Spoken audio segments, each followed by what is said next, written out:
அஸ்ஸலாமு அலைக்கும். I am Fowmiya from FF vision. Welcome back to my channel. எல்லோரும் எப்படி இருக்கீங்க? எல்லோரும் ரொம்ப நல்லா இருப்பீங்க நம்புகிறேன். அல்ஹம்துலில்லாஹ் நாங்களும் இங்கே ரொம்பவே நல்லா இருக்கிறோம். இன்றைக்கி வந்து நான் ஈவினிங்லேருந்தே விலாக் எடுக்க ஸ்டார்ட் பண்ணிட்டேன்.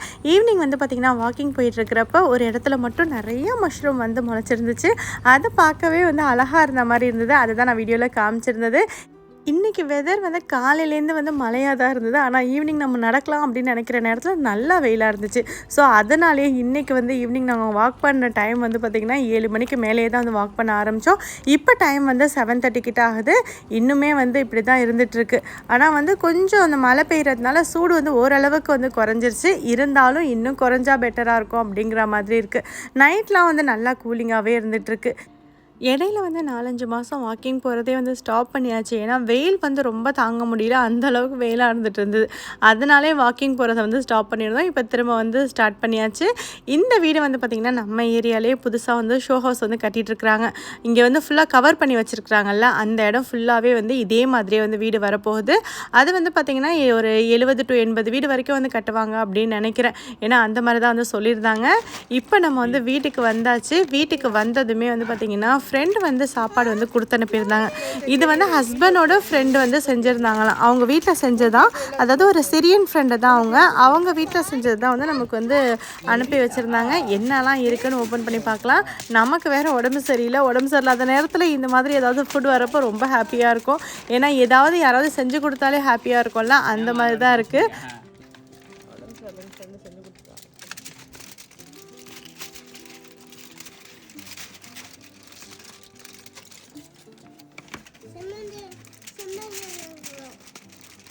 இரி அண்ணன் தவிர்க்கிற இரி சமோசா இதெல்லாம் வந்து அவங்க ஊர் ரெசிபி தான் வந்து செஞ்சு கொடுத்துருக்குறாங்க.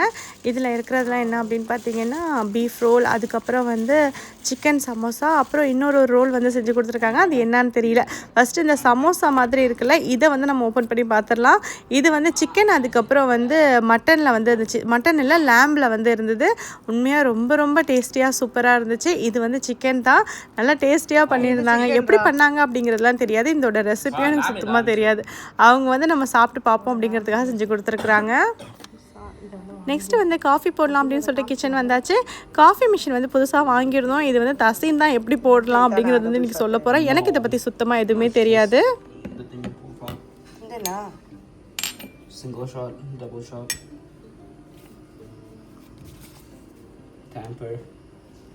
ரொம்ப நாளாக தசீன் வந்து ஆசைப்பட்டு இதை கேட்டுக்கிட்டே இருந்தான். ரொம்ப நாளைக்கு அப்புறம் இதை வந்து வாங்கி கொடுத்துருக்கோம். இதை பற்றி எனக்கு எதுவுமே தெரியாது. இன்றைக்கி வந்து தசீன்கிட்ட தான் நான் வந்து இதை லேர்ன் பண்ணிக்க போகிறேன்.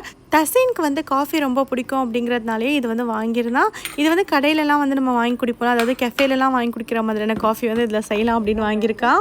இந்த பிராண்டில் தான் வந்து வாங்கியிருக்கிறான். இது கூட காஃபி பீன் வந்து கொடுத்துருந்தாங்க. அதை வந்து நான் மிக்சியில் தான் வந்து அரைச்சி கொடுத்துருக்குறேன். ஏன்னா வந்து காஃபி கிரைண்டர்லாம் என்கிட்ட இல்லை, அதனால மிக்சியில் அரைச்சாச்சு.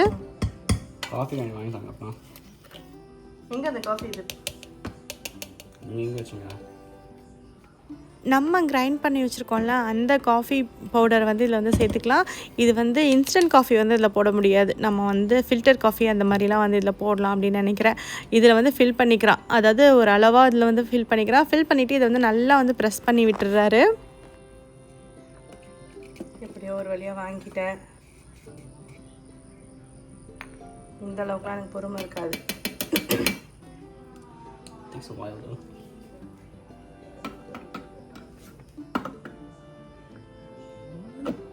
நமக்கு வந்து பாலை காய்ச்சினோமா காஃபியோ போட்டோமா அப்படின்னு ஈஸியாக போட்டு தான் நமக்கு பழகிருக்கோம். இதிலலாம் போடுற அளவுக்கு நமக்கு பொறுமை இருக்குமா என்னன்னு தெரில. இதுதான் வந்து காஃபி பீன் அவங்க ஏற்கனவே கொடுத்துருந்தது. இது தான் நான் வந்து அரைச்சிருந்தேன். ஏற்கனவே இது வந்து ரோஸ்ட் பண்ணியிருக்கு அப்படிங்கிறதுனால வந்து நம்ம அப்படியே மிக்ஸி ஜாரில் சேர்த்து அரைக்கிறப்ப நல்லாவே அரைஞ்சிருது. அப்படி இல்லைன்னா லைட்டாக நம்ம ரோஸ்ட் பண்ணிக்கிட்டு கூட நம்ம வந்து அரைச்சிக்கலாம். இப்போ இது ஃபைனாகவே அரைஞ்சிருச்சு பாருங்கள்.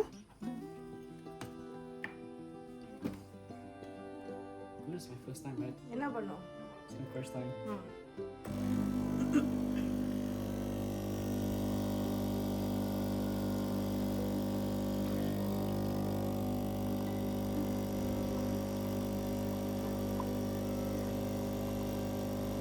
இந்த மெஷினில் வந்து தண்ணி மட்டும் நம்ம ஃபில் பண்ணி வைக்கிற மாதிரி இருக்கும். தண்ணி ஃபில் பண்ணி வச்சதுக்கப்புறமா அது வந்து நல்லா ஹீட் ஆகி இந்த காஃபி பவுடர் நம்ம கொட்டி வச்சோம்ல அதில் போயிட்டு இந்த மாதிரி காஃபி எக்ஸ்ட்ராக்ட் மாதிரி வந்துடுது. இந்த ஃபில்டர் காஃபிக்கு வந்து டிகாக்ஷன் வந்து ரெடி பண்ணி வைப்போம்லாம் அதே மாதிரியே இருக்குது. நெக்ஸ்ட்டு இதில் பால் வந்து ஊற்றிட்டு நம்ம வந்து ஃப்ராத் பண்ணிடலாம். இது வீட்டில் இருக்கிற கப் தான், இதுக்குன்னு தனியாக கப்லாம் இருக்கா அது வந்து வாங்கணும் அப்படின்னு சொல்லிட்டு இருந்தார். இப்போதைக்கு இந்த கப்லேயே வச்சுட்டு ஃப்ராத் பண்ணிவிடு அப்படின்னு சொல்லியிருந்தேன். ஃபஸ்ட்டு அதில் வச்சுக்க, அப்புறமா தான் அதை ஆன் பண்ணணும்.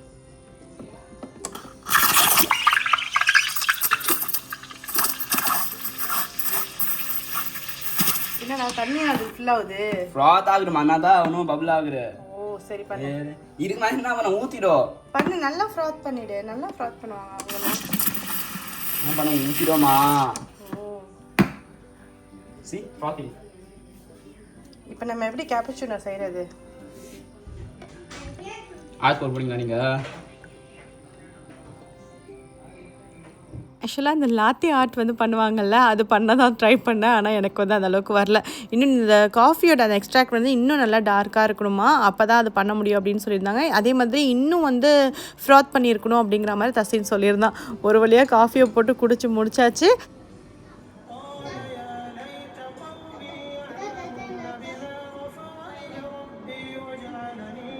ஸோ நெக்ஸ்ட்டு மகரிப் தொழுதுட்டு ஓதிட்டு திரும்ப கிச்சனுக்கு வந்தாச்சு. டின்னர் செய்கிறதுக்காக தான் வந்திருக்கேன். இன்றைக்கி டின்னர் வந்து என்ன செய்ய போகிறோம் அப்படின்னு பார்த்தீங்கன்னா, பன்னீர் பட்டர் மசாலா தான் வந்து ஃபாரா வந்து செஞ்சுக்கிட்டு இருந்தாங்க. அதுக்கு வந்து பார்த்திங்கன்னா இன்ஸ்டன்ட் பரோட்டா வந்து வீட்டில் இருக்குது. ஸோ அதே வந்து செஞ்சுக்கலாம் அப்படின்னு முடிவு பண்ணியாச்சு. சப்பாத்தி பண்ணுறதா தான் ஃபஸ்ட்டு பிளான் பண்ணியிருந்தோம். அப்புறம் அந்த இன்ஸ்டன்ட் பரோட்டா வந்து முடிச்சிருவோம் அப்படின்னு சொல்லிட்டு அதை வந்து பண்ணுறதுக்கு வந்து பிளான் பண்ணியாச்சு. இப்போ இந்த பன்னீர் பட்டர் மசாலா செய்கிறதுக்கு வந்து பார்த்திங்கன்னா ஆனியன் வந்து சும்மா ரஃப்பாக வந்து இந்த மாதிரி சாப் பண்ணிக்கிறேன். இதை வந்து நம்ம வதக்கிட்டு தான் வந்து நம்ம செய்ய போகிறோம். நாங்கள் சின்ன பிள்ளையாக இருக்கிறப்பெல்லாம் வந்து இதெல்லாம் வந்து நாங்கள் கடையில் மட்டும்தான் சாப்பிட்ருக்கோம். வீட்டிலலாம் செஞ்சதே கிடையாது. கடையில் போகிறப்பையும் வந்து அவங்க செய்கிற மாதிரி வீட்டில் ட்ரை பண்ணாலும் செய்யவும் தெரியாது. இப்போ வந்து பார்த்திங்கன்னா இந்த மாதிரி யூடியூப்லலாம் நிறைய ரெசிபி வீடியோ இருக்குது. அதை பார்த்தே கொஞ்சம் கொஞ்சமாக வந்து கற்றுக்கிட்டாச்சு. நான் வந்து நிறையா ரெசிபி ட்ரை பண்ணுறது வந்து பார்த்திங்கன்னா மெட்ராஸ் சமையல் பார்த்து தான் ஆரம்பத்தில் வந்து ட்ரை பண்ண ஆரம்பித்தேன். அப்படியே கொஞ்சம் கொஞ்சமாக நம்மளே அதில் வந்து கொஞ்சம் மாற்றி செஞ்சு அப்படி பழகி தான் வந்து சமையலும் வந்து கற்றுக்கிட்டேன். இப்போ பார்த்திங்கன்னா அல்ஹம்துலில்லாஹ் ஓரளவுக்கு பிள்ளைங்க என்ன கேட்டாலும் செஞ்சு கொடுக்க தெரியுது. அது வரைக்கும் அல்ஹம்துலில்லாஹ் அப்படின்னு இருக்குது. இன்றைக்கி வந்து ஃபாரா தான் வந்து பன்னீர் பட்டர் மசாலா வந்து கேட்டிருந்தா. அவளுக்காக தான் இது வந்து செஞ்சிட்ருக்கிறேன். ஸோ இப்போ வந்து பார்த்திங்கன்னா தக்காளியும் வந்து 2 தக்காளி எடுத்துருக்கிறேன். வெங்காயம் வந்து 2 வெங்காயம் எடுத்துருக்கிறேன். அதேமாதிரி தக்காளியும் 2 தக்காளி வந்து எடுத்துருக்கிறேன். தக்காளி வந்து கொஞ்சம் பெரிய தக்காளியாக இருக்கிறதுனால 2 தக்காளி எடுத்துருக்கிறேன். சின்னதாக இருந்துச்சுன்னா ஒரு 3 தக்காளி எடுத்துக்கோங்க. இந்த தக்காளி வந்து அந்தளவுக்கு புளிப்பும் இருக்காது. அதனால் வந்து நான் வந்து ஒரு பெரிய தக்காளியாக 2 தக்காளி வந்து எடுத்துருக்கிறேன். இதையும் வந்து ரஃபாக வந்து சாப் பண்ணிக்கலாம். இதையுமே நம்ம சேர்த்து வதக்கிட்டு தான் வந்து பண்ண போகிறோம். இப்போ வந்து பார்த்திங்கன்னா இந்தியன் ரெசிபி மட்டும் இல்லாமல் மற்ற குயிசினும் வந்து அப்படியே கொஞ்சம் கொஞ்சமாக வந்து எல்லாத்தையும் கற்றுக்கிட்டாச்சு. அப்படியே வந்து பார்த்திங்கன்னா பிள்ளைங்களும் வந்து குக்கிங்லாம் 2 பேருக்குமே ரொம்ப இன்ட்ரெஸ்ட். எது குக் பண்ணாலும் 2 பேரும் சேர்ந்து வந்து நின்றுவாங்க. ஃபாராவும் சரி தசீனும் சரி ரொம்ப வந்து ஹெல்ப் பண்ணிகிட்ருப்பாங்க. ஃபாரா வந்து குக் பண்ணுறதுக்கு அவளுக்கும் ரொம்ப பிடிக்கும். ஸோ அதனாலே அவள் வந்து மலேசியன் குக்கிங் அந்த மாதிரி வேறு கண்ட்ரியில் வந்து என்னென்ன குக் பண்ணுறாங்க அப்படிங்கிறது வந்து நம்ம ட்ரை பண்ணுவோம் அப்படின்னு சொல்லிட்டு அவளும் வந்து ட்ரை பண்ணிகிட்ருப்பா. இப்படி தான் நாங்கள் வந்து எங்களோட குக்கிங்லாம் வந்து போயிட்டுருக்கு. எப்போவுமே ஒரே மாதிரி சமைச்சாலும் போர் அடிச்சிடும்ல, ஏதாவது டிஃப்ரெண்ட்டாக ட்ரை பண்ணி பார்த்துட்ருப்போம். ஸோ இந்த மாதிரி பெரிய சைஸ் 2 வெங்காயம் அதே மாதிரி தக்காளியும் வந்து கட் பண்ணி வச்சுருக்கிறேன். இது கூட வந்து பார்த்திங்கன்னா முந்திரியும் ஒரு கைப்பிடி அளவுக்கு வந்து சேர்க்கணும். ஃபஸ்ட்டு வந்து ஒரு பேன் வந்து ஹீட் பண்ணிக்கலாம். பேன் வந்து ஓரளவுக்கு நல்லா ஹீட் ஆனதுக்கப்புறமா இதில் வந்து பார்த்திங்கன்னா நம்ம நெய் இல்லைன்னா எண்ணெய் வந்து நம்ம சேர்த்துக்கலாம். இன்றைக்கி வந்து நான் எண்ணெய் தான் வந்து நான் சேர்த்துருக்குறேன். எண்ணெய் வந்து ஓரளவுக்கு சூடானதுக்கப்புறமா இதில் வந்து நம்ம கட் பண்ணி வச்சுருக்கிற வெங்காயம் வந்து சேர்த்துக்கலாம். வெங்காயம் வந்து ஓரளவுக்கு நல்லா வதங்கி வரட்டும்.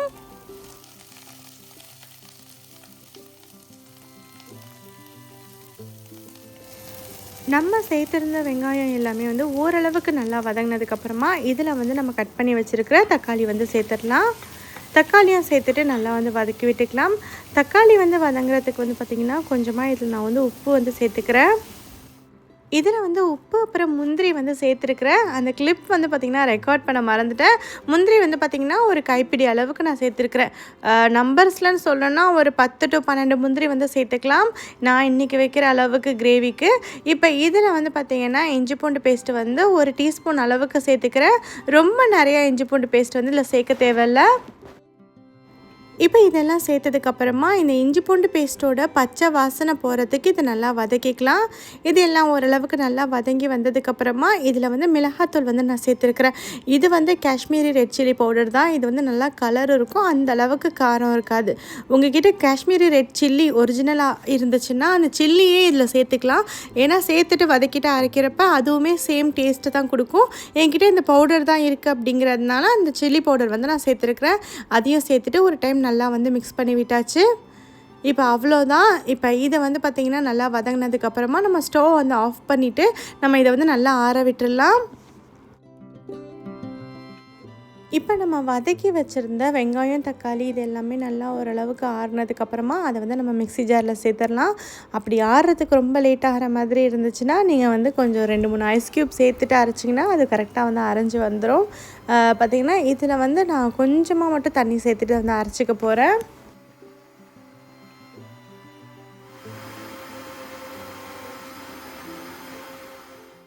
இப்போ நம்ம வெங்காயம் தக்காளிலாம் வதக்கியிருந்தோம்ல, அதே பேன்லேயே வந்து ஒரு 40 கிராம்ஸ் அளவுக்கு நான் பட்டர் வந்து நான் சேர்த்துருக்குறேன். பட்டர் வந்து ஓரளவுக்கு நல்லா மெல்ட் ஆகட்டும். பட்டர் வந்து ஓரளவு நல்லா மெல்ட் ஆனதுக்கப்புறமா இதில் வந்து நான் வந்து அதே காஷ்மீரி ரெட் சில்லி பவுடர் வந்து சேர்க்க போகிறேன். இது சேர்க்குறதுனால வந்து பன்னீர் பட்டர் மசாலா வந்து கலர் வந்து பார்க்குறதுக்கு ரொம்பவே நல்லாயிருக்கும். ஹை ஹீட்டில் வந்து வதக்காமல் லோ ஹீட்லேயே வந்து வதக்கிக்கோங்க. அப்போ தான் வந்து மிளகாத்தூள் வந்து கருகாமல் இருக்கும்.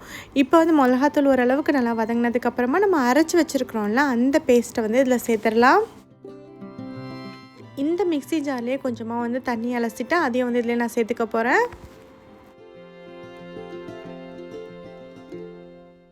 இப்போ இதை வந்து நல்லா வந்து கலந்து விட்டுக்கலாம். கலந்து விட்டுட்டு இதை வந்து நல்லா குக் பண்ணிக்க போகிறோம். இதோட பச்சை வாசனை போக குக் ஆகணும். இப்போ இதில் வந்து தேவையான அளவு உப்பு சேர்த்துக்கிறேன். நான் ஆல்ரெடி வந்து வெங்காயம் தக்காளி வதக்கிறப்பவே உப்பு சேர்த்துதான் வந்து பார்த்துக்கிட்டு உப்பு சேர்த்துக்குங்க. இப்போ இது கூட வந்து 1 டீஸ்பூன் அளவுக்கு சீரகத்தூள், 1 டீஸ்பூன் அளவுக்கு மல்லித்தூள், 1 டீஸ்பூன் அளவுக்கு கரம் மசாலா, இது மட்டும் தான் நான் மசாலா சேர்க்குறேன். மசாலா ரொம்ப நிறையாவும் சேர்க்கக்கூடாது, எல்லாம் கொஞ்சம் கொஞ்சமாக சேர்த்துக்கோங்க. 1 டீஸ்பூன் இல்லைனா அரை டீஸ்பூன் அளவுக்கு சேர்த்தா கூட போதும். இப்போ இது எல்லாத்தையும் சேர்த்துட்டு நல்லா மிக்ஸ் பண்ணிக்கலாம். இப்போ இது வந்து லிட் போட்டு கவர் பண்ணி மசாலாவோட பச்சை வாசனை போக நல்லா குக் பண்ணிக்கலாம். இப்போ இந்த கிரேவி வந்து நல்லா கொதித்து வந்துருச்சு. இப்போ இந்த ஸ்டேஜில் வந்து வீட்டிலேயே ரெடி பண்ண கசூரி மேத்தி, அதாவது காய வச்ச வெந்தயக்கீரை, இதுதான் வந்து பொடி பண்ணி இதில் நான் சேர்க்க போகிறேன். இதை வந்து சும்மா நம்ம கையிலேயே வச்சுட்டு க்ரஷ் பண்ணி கூட சேர்த்துக்கலாம். இது வந்து வீட்டில் ரெடி பண்ணோம் அப்படிங்கிறதுனால தான் இந்த கலரில் இருக்குது. அப்படி கடையில் நம்ம இதே மாதிரி வாங்கணுன்னா அது நல்லா க்ரீனாகவே இருக்கும். இது வீட்டிலேயே வந்து வெந்தயக்கீரை ரெடி பண்ணிவிட்டு அதை வந்து அப்படியே காய வச்சதுனால இந்த கலரில் இருக்குது. ஸோ இதை வந்து அப்படியே க்ரஷ் பண்ணி இந்த கிரேவியில் சேர்த்துட்டேன். இதை சேர்க்குறப்ப தான் வந்து நமக்கு ரெஸ்டாரண்ட் ஸ்டைலில் இருக்கிற மாதிரியான ஒரு ஃப்ளேவர் வந்து வரும். கண்டிப்பாக எல்லாருக்கும் இது வந்து தெரிஞ்சிருக்கும். இந்த ரெசிபி புதுசாக ட்ரை பண்ண போகிறவங்களுக்கு நான் இதை சொல்கிறேன். இப்போ இதை சேர்த்துட்டு ஒரு டைம் நல்லா மிக்ஸ் பண்ணிக்கலாம். நெக்ஸ்ட்டு இதில் வந்து பன்னீர் வந்து சேர்க்க போகிறேன். இது வந்து ஃப்ரெஷ் பன்னீர் கிடையாது, ஃப்ரோசன் பன்னீர் தான். ஃப்ரெஷ் பன்னீர் வீட்டிலே ரெடி பண்ணி சேர்த்தோன்னா இன்னுமே நல்லா டேஸ்ட்டாக இருக்கும். எனக்கு வந்து இங்கே ஃப்ரோசன் பன்னீர் கிடைக்கும். இது வந்து மில்கி மிஸ்ட் பன்னீர் தான், நல்லாவே இருக்கும். கண்டிப்பாக வந்து இதே மாதிரி வந்து ட்ரை பண்ணி பாருங்கள். இப்போ இந்த பன்னீரையும் வந்து சேர்த்துட்டு இதை வந்து நம்ம ஒரு டைம் வந்து குக் பண்ண வச்சிடலாம். ஒரு 2 to 3 மினிட்ஸ்க்கு வந்து நல்லா குக் ஆனால் போதும். இந்த டைமில் உப்பு எல்லாமே செக் பண்ணி பார்த்துக்கலாம். இதில் சும்மா ஒரே 1 டீஸ்பூன் அளவுக்கு சுகர் வந்து சேர்த்துக்கோங்க. அப்போ இன்னும் நல்லா வந்து ஃப்ளேவர் என்ஹான்ஸ் பண்ணி கொடுக்கும்.